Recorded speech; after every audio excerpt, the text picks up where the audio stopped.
บทที่2พยัญชนะงอจอคำศัพท์พยัญชนะงองัวงูเงาเงินงางาหัดอ่านงององององัวงององอเงางองององางัวงูเงาเงินงาคำศัพท์พยัญชนะงองัวงูเงาเงินงาคำศัพท์พยัญชนะจอจอกเจียเจีย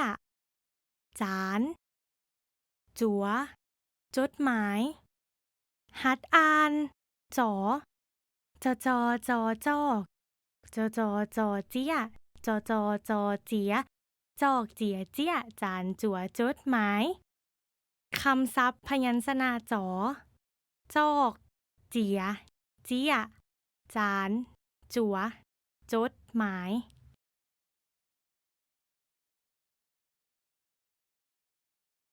หัดอ่าน